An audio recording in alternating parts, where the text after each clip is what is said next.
Students, today we will study lesson The Fall of Troy, part 2. In the first part, we had seen that the battle of Troy was continued for 10 years. The great heroes of both sides were killed in the course of battle, war. But the Greece couldn't defeat the Troy. So they decided to take Troy by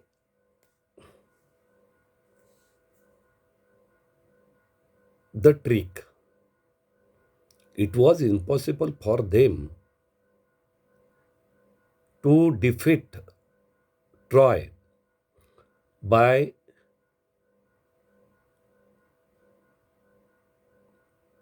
continuing war for many years. They were not sure that Troy could be defeated. So they decided to experiment or use the trick. That's why in the second part,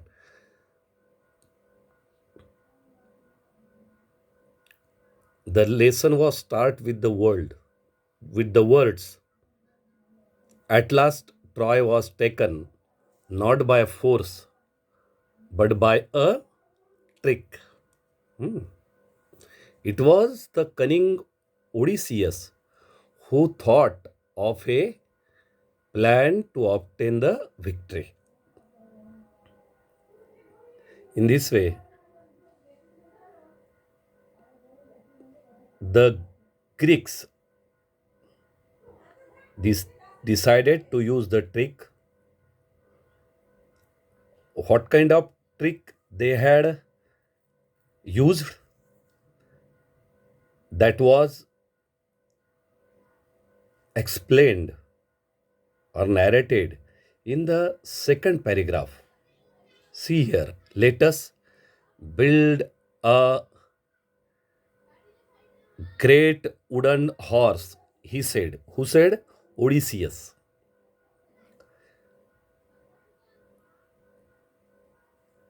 Big enough to hold men inside it. And let some of our best fighters hide in the horse. Then let us burn our tents and pretend to sail away in our ships. But instead of sailing away, we will return in the night when the Trojans are asleep. We will attack the city and burn and kill. The Greek leaders decided to follow the advice of the wise Odysseus. It was the advice of wise Odysseus. What was that is explained in the upper paragraph. They build a great wooden horse. एक खूप मोठा लाकडाचा घोडा बनवला, ज्यामध्ये त्यांचे जे उत्तम असे सैनिक आहेत, लढवय्ये आहेत, ते त्यामध्ये लपू शकतील असा मोठा हा एक हॉर्स एक घोडा त्यांनी लाकडाचा बनवला आणि त्याच्यामध्ये आपले जे शूर सैनिक होते ते त्याच्यामध्ये त्यांनी लपवले आणि त्यांनी आपले टेंट्स म्हणजे तंबू जाळलेत आणि असं भासवलं, प्रिटेंड म्हणजे भासवणे, to sail away in their ships. But they instead of sailing away, म्हणजे ते गेले नाहीत. हां, तसं त्यांनी भासवलं, we will return in the night. पण त्यांनी ठरवलं की आपण जायचं नाही आणि परत रात्रीला यायचं. When the Trojans are asleep, जेव्हा हे ट्रोजन्स म्हणजे ट्रॉयमध्ये असणारे लोक म्हणजे Trojans, the people in the Troy that are called Trojans are asleep, we will attack the city and burn and kill. त्यांनी ठरवलं की जेव्हा हे ट्रॉय सिटीतले लोक झोपलेले असतील रात्रीला निश्चिंत, तेव्हा त्यांच्यावर काय करायचा, हल्ला करायचा आणि ते शहर जाळायचं आणि लोकांना मारून टाकायचं. The Greek leaders decided to follow the advice of the wise Odysseus. आणि जे ग्रीक लढवय्ये होते आणि त्यांचे जे सरदार होते यांनी ठरवलं की हा जो सांगतोय ओडिसियस हा शहाणा आहे, या शहाण्या ओडिसियसचा जो काही सल्ला असेल तो ऐकायचा. So a great horse of wood was made by a skilful engineer and the greatest heroes Menelaus, Odysseus himself and others entered it, and the last man to go in being the architect himself, who knew the secret of opening and shutting the entrance. That evening, the Greeks burned their tents and sailed away in their ships, but they did not go very far.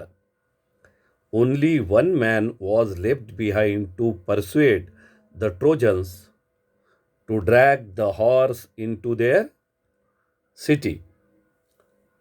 Next day, the Trojans woke up expecting to go out and fight as they had done for the past 10 years. What delight and surprise they felt at the sight they saw on the seashore outside the walls. It seemed that the long siege was over at last. The tents had been burnt. The shore was deserted. The Greek ships had all gone. आणि दुसऱ्या दिवशी जेव्हा सकाळी हे trojans उठले, म्हणजे Troy सिटीमध्ये राहणारे लोक उठले आणि त्यांनी जेव्हा भिंतीवरून बाहेर पाहिलं तर त्यांना दिसलं की समुद्राच्या किनाऱ्यावर आणि जहाजांमध्ये जे ग्रीक सैन्य होतं ते तिथे आज नव्हतं. ते सगळे निघून गेलेले होते. त्यांनी त्यांचे जे तंबू होते जाळलेले होते हे त्यांना सगळं दिसलं. त्याच्यामुळे त्यांना आनंद वाटला. अरे वा, म्हणजे 10 वर्षापासून सुरू असलेलं युद्ध आता काय झालं, थांबलं. It's peace at last they cried. आणि त्यांनी शेवटी ते ओरडले की चला आता शेवटी काय आली, शांती प्रस्थापित झाली. And opened wide their gates and came out in large numbers on the plain, glad to be free again to go where they pleased. Then they saw on the sands the huge wooden horse. They gathered around it in astonishment, for it was indeed a wonderful piece of work. आणि त्यांनी दरवाजा उघडला आणि ते म्हणाले शेवटी की चला आता शेवटी शांती प्रस्थापित झालेली आहे, चला आणि त्यांनी दरवाजा उघडून ते बाहेर आले आणि त्यांना वाटलं की आता आपण मोकळे आहोत, कुठेही जायला कुठेही यायला 10 वर्षापूर्वीसारखं. हां. पण ते जेव्हा बाहेर आले तेव्हा त्यांना आश्चर्य वाटलं बघून की किनाऱ्याच्या रेतीवर, वाळूवर एक खूप मोठा प्रचंड असा लाकडाचा घोडा होता. आणि तो एवढा मोठा घोडा पाहून ते काय झाले, आश्चर्यचकित झाले की अरे बापरे, एवढा मोठा घोडा बनवलेला आहे लाकडाचा. आणि तो घोडा इतका सुंदर बनलेला होता की त्यांना त्याचं आश्चर्य वाटत होतं की इतका सुंदर घोडा कसा काय बनवला असेल, नाही का. As they were wondering how the horse had been built and why it had been left behind, they found a Greek with his hands टायर्ड टुगेदर लाईंग अंडर इट. आणि जसं ते असे आश्चर्य करूनच राहिले की एवढा मोठा घोडा कसा बनवलेला असेल, तो कसडीत सोडलेला असेल त्यांनी, का घेऊन नसन गेले एवढा मोठा घोडा आणि एवढा चांगला सुंदर घोडा. तर त्यांना त्या घोड्याच्या खाली एक ग्रीक मागे हात बांधून त्याचे होते, तो त्यांना दिसला. When the Trojans dragged him out, त्याला जेव्हा बाहेर काढलं त्यांनी, the man pretended to be very frightened of them. आणि त्यानं ढोंग केलं त्या ग्रीकानं, कारण ते प्लॅन होता, ती योजना होती त्यांची. त्यांनी असं खूप घाबरल्यासारखं काय केलं, सोंग केलं एक.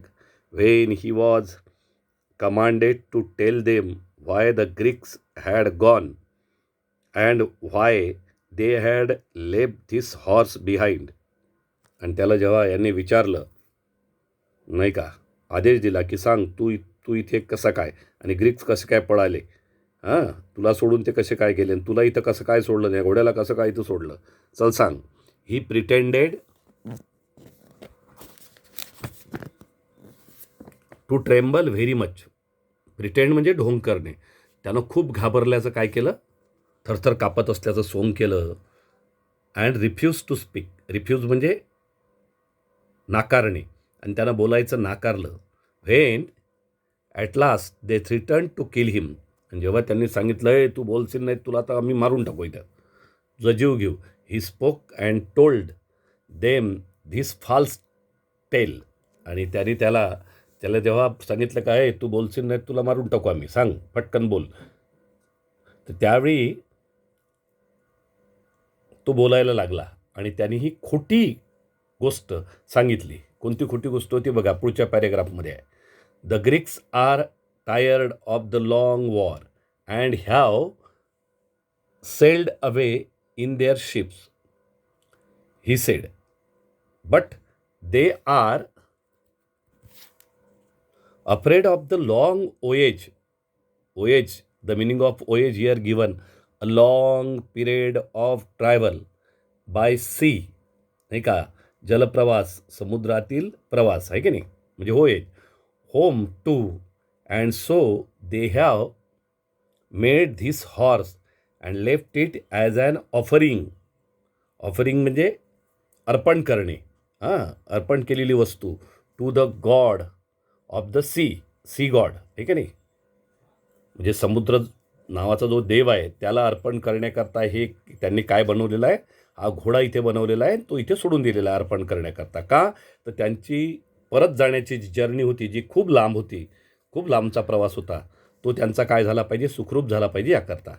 दे wanted also to kill me and offer me as a sacrifice. Sacrifice म्हणजे बळी, एक बळी म्हणून ते मला त्या सी गॉडला, नाही का, टू द सी गॉड, म्हणजे हा जो समुद्र देव आहे याला माझा बळी देण्याकरता ते मला मारणार होते.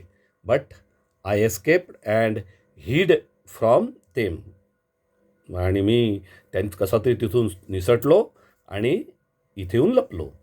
But why did the Greek make such a huge horse. त्याला विचारलं, म्हणजे काय, ठीक आहे तू आता एवढं सांगितलं बरोबर आहे, पण आता पुढचं सांग की हा एवढा मोठा घोडा कशासाठी बनवला त्यांनी, नाही का. अँड द कनिंग ग्रीक मेड धिस रिप्लाय. आणि हा जो धूर्त होता, हा जो ग्रीक होता हा धूर्त होता. हा धूर्त ग्रीकांनी काय उत्तर दिलं बघा.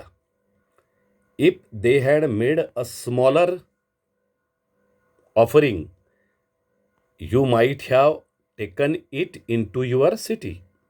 Then the luck would have gone to the Trojans and not to the Greeks. That is why they made it too big to go inside your gates. आणि त्यांनी सांगितलं जर लहान बनवला असता हा घोडा तर तुम्ही त्याला इथून उचलून घेऊन गेले असते. म्हणजे त्यांनी जे ऑफरिंग, त्यांनी जे हे अर्पण केलेली वस्तू होती घोडा या सी गॉडला, ती झाली नसती, तुम्ही घेऊन गेले असते. म्हणून त्यांनी असा घोडा बनवला, एवढा मोठा बनवला की तुम्ही तुमच्या दरवाज्यातून त्याला आतमध्ये घेऊन जाऊ शकणार नाही. आणि हे ऑफरिंग, ही अर्पण केलेली वस्तू घोडा कोणाला मिळेल? सी गॉडलाच मिळेल, नाही का? या समुद्रदेवालाच मिळेल. म्हणून त्यांनी एवढा मोठा घोडा काय केला? बनवला, जो तुमच्या दरवाज्यातून आतमध्ये जाणार नाही. The Trojans were delighted to hear this. The Greeks have gone, they said.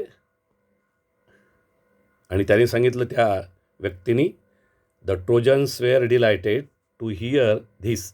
आणि हे ऐकून जे ट्रॉयमधले लोक होते त्यांना काय आनंद झाला. द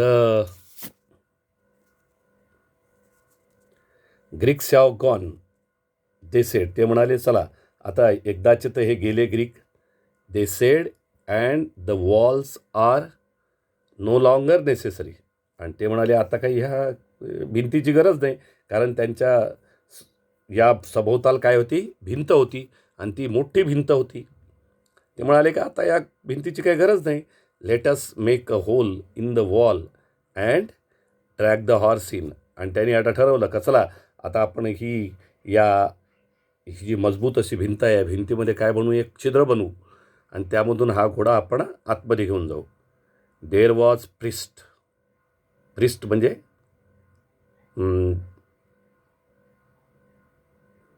त्याला पादरी म्हणतात, जे ख्रिस्ती धर्मामध्ये ईश्वराला पूजण्याचं काम करतात आणि समाजातील लोकांना उपदेश करतात. त्यांना तिथे प्रिस्ट म्हणतात, आहे की नाही? मराठीमध्ये याला पादरी म्हणतात. There was priest warned them not to do so. It may be a trick that will ruin us, he said. आणि तो पादरी म्हणाला का अरे असं काही करू नका तुम्ही. हां, कदाचित ही काय असू शकते? एक योजना असू शकते, युक्ती असू शकते. लक्षात घ्या. You will bring disaster. Disaster म्हणजे कॅलॅमिटी, संकट. On the city if you break down the walls. आणि तो म्हणाला की तुम्ही जर असं हे वॉल गिल खसवाल ना, पाडून टाकाल, तर यामुळं आपल्या या शहरावर काय येईल? संकट येईल. But they were so excited. पण ते फारच उत्तेजित झालेले होते. That they paid no heed or attention. म्हणजे त्यांनी लक्ष दिलं नाही, खूप उत्तेजित झाले होते, त्यामुळे त्यांनी काही याच्या बोलण्याकडे लक्ष दिलं नाही. To his words they broke down part of their strong wall in order to drag the horse in. आणि त्यांनी ती त्यांची मजबूत अशी हे होती काय? वॉल होती, भिंत होती. त्या भिंतीचा एक भाग तोडून टाकला. कशासाठी? हा घोडा आतमध्ये नेण्याकरता, आहे की नाही? All that day the trojans fisted and drank and celebrated. आणि पूर्ण दिवसभर या ट्रोजन्सनी मस्त मेजवानी झोडली. फिस्टेड म्हणजे मेजवानी झोडली, खूप पिले, आहे की नाही? आणि सेलिब्रेटेड, आणि आनंद साजरा केला. खूप दारू पिले, खूप मेजवानी झोडली. After all their celebrations they went to sleep and slept soundly. आणि अशा प्रकारे त्या दिवशी त्यांनी आपला आनंद साजरा केला आणि घरी जाऊन झोपून राहिलेत आणि मस्त झोपलेत. But that day of rejoicing, आनंद साजरा करणे, was soon followed by a night of terror and death. आणि त्यांचा अशा प्रकारे आनंद दिवसा त्यांनी साजरा केला आणि त्यानंतर रात्रीला मात्र त्यांच्या नशिबी काय आलं, भयंकर असं विघ्न आलं आणि मृत्यू आला. The Greek ships had not sailed फार. As soon as they were hidden by an island, they had lowered their sails and dropped anchor and waited for the night. पण ते काही फार लांब गेलेले नव्हते. पुढे जे एक बेट होतं त्या बेटाच्या आड ते झाले. त्यांनी आपले जहाज लपून ठेवले. त्या जहाजाचे जे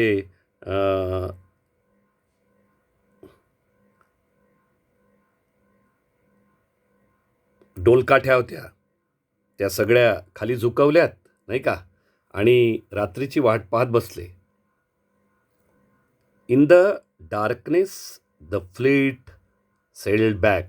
जहाजाचा तो ताफा, फ्लीट म्हणजे काय, जहाजाचा ताफा, परत जसा अंधार पडला तसेच ते परत कुठे आले, ट्रॉयजवळ आले. And the leading ship which was Agamemnon's bore a red light high on his mast. आणि समोर जे होतं त्यांचं जहाज, जे सगळं जहाजाच्या ताफ्याला काय करत होतं, नेतृत्व करत होतं, त्याचं नाव होतं आगॅमेम्नॉन्स बोअर, नाही का. आणि त्याच्यावर काय होता, एक लाल लाईट होता जो खूप उंच होता. ऑन इट्स मास्ट, त्याच्या डोलकाठीवर खूप उंच होता. The Greek who was watching for the return of the fleet. आणि जे त्या घोड्यामध्ये बसलेले ग्रीक्स होते ते वाट पाहून आले होते केव्हा हा ताफा जहाजांचा वापस येतोय. Crept to the wooden horse, चपळेने रांगत वुडन हॉर्समधून, अँड गेव द सिग्नल. ते चपळाईने रांगत खाली आले त्या वुडन हॉर्समधून आणि त्यांनी या जे जहाजाचं पूर्ण फ्लीट होतं, ताफा होता, त्याला सिग्नल दिला. The side of the horse opened. The Greeks climbed out and open the gates. आणि लगेच जहाजा आपल्या सगळे त्या याच्यामधले हॉर्समधले, घोड्यामधले जे सगळे बसलेले, आतमध्ये बसलेले ग्रीक्स होते ते सगळे बाहेर आले. आणि त्यांनी या नगरीचा दरवाजा काय उघडला. हे ट्रोजन्सना माहीतच नाही, ते झोपलेलेच होते. The whole Greek army entered the sleeping city. आणि सर्व ग्रीक आर्मी जी 10 वर्षापासून तिथे वेढा देऊन बसलेली होती, सीज देऊन बसली होती, ती संपूर्ण आर्मी झोपलेल्या शहरामध्ये घुसली. Immediately the Greeks set fire to houses and towers and palaces and began to burn and kill. आणि त्यांनी सगळ्या घरांना, त्या ट्रॉय सिटीमधल्या बुरुजांना आणि राजवाड्यांना काय लावली, आग लावली. आणि त्या आगीमध्ये आतमधले लोक मारायला सुरुवात केली. Troy was filled with the sight of leaping flames and the sound of shouting and the noise of weapons and the cries of weeping women. आणि संपूर्ण ते शहर, ट्रॉय शहर, आकाशात उंच उंच उडणाऱ्या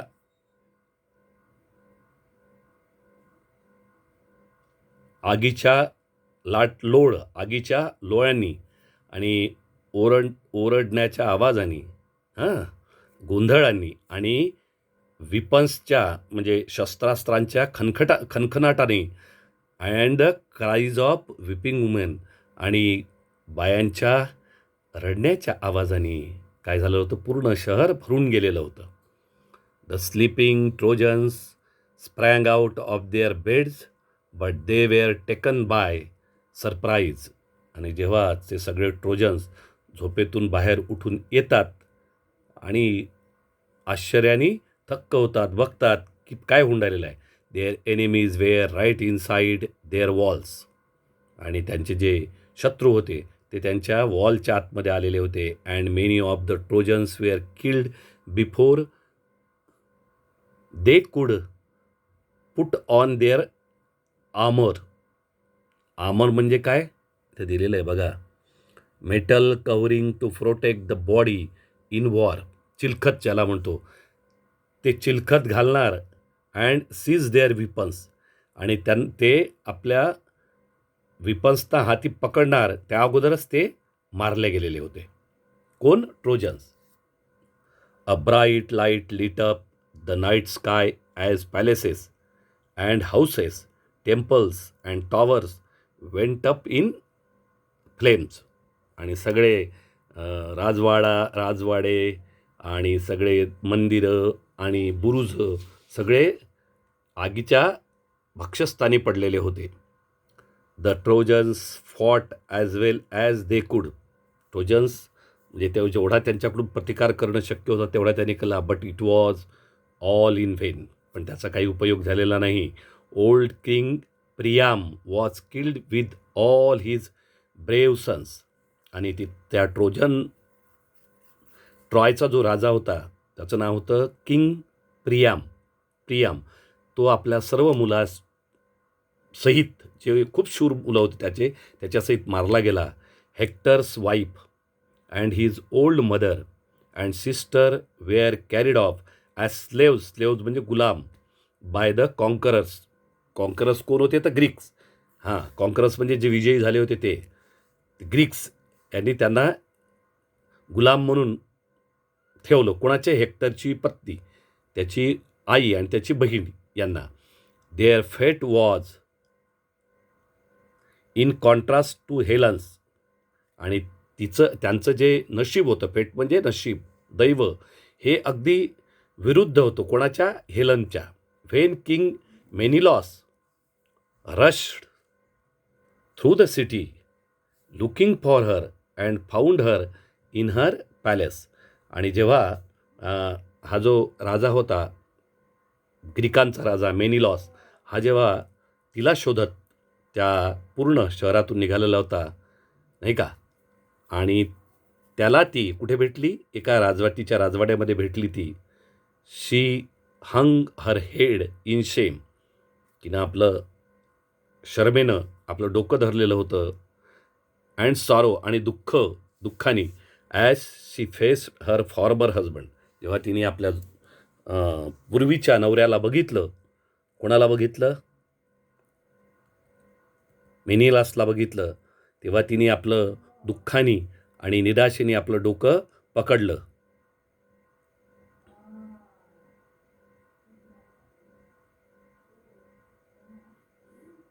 हर voice was choked with emotion and she could not speak.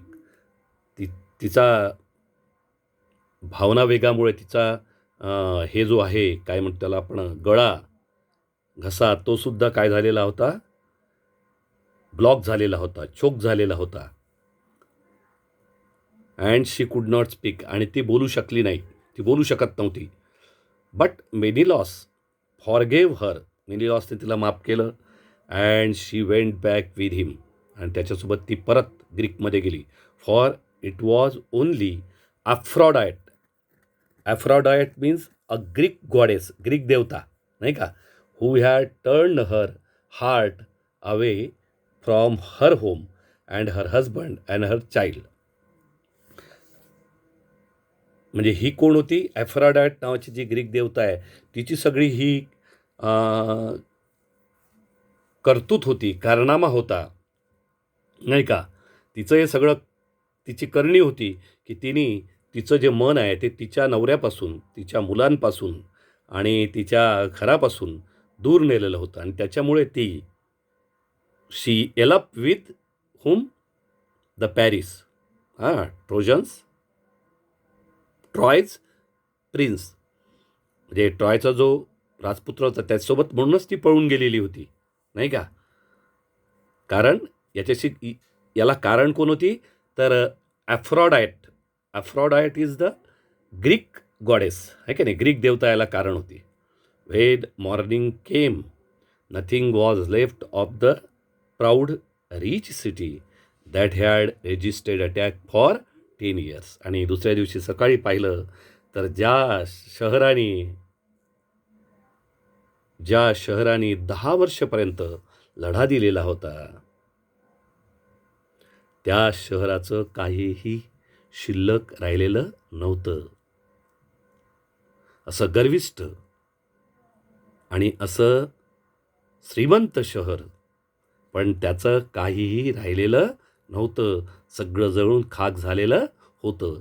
In this way, this lesson says that it gives message that we should be cautious each and every time.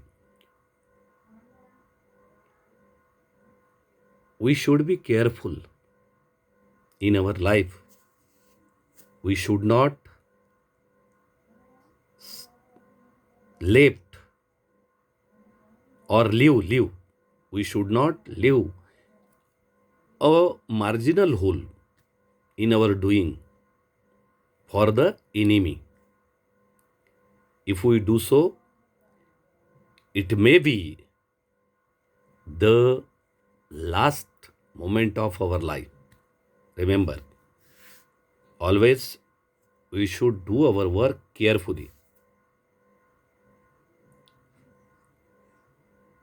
thinking by all sides, good and bad, of each and every thing. This story resembles to our story Ramayana, the epic story of Ram, Sita, Lakshman, Hanumanta, and Ravan. Same, this story resembles to that story. As Paris eloped, the King Menelaus' wife, Helen. In the same way, Ravan also eloped Sita, and to get her back, Ram invaded, attacked Sri Lanka, and in that effort, Sri Lanka was ruined. Ravan and his brothers and sons were killed. The whole race of Ravana was killed in that war. Same to the King Priam. So, read this story, try to understand it, and write the answers of the questions that are given in the book also and in the workbook. Try to write it.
In this way, you prepare this lesson at home.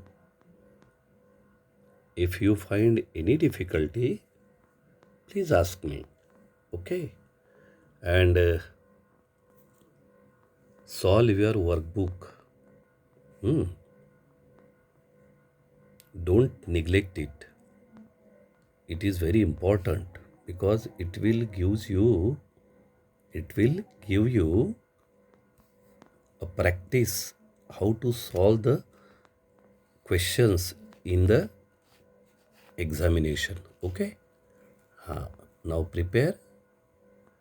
Find any difficulty? Ask me. Okay. Bye. Thank you.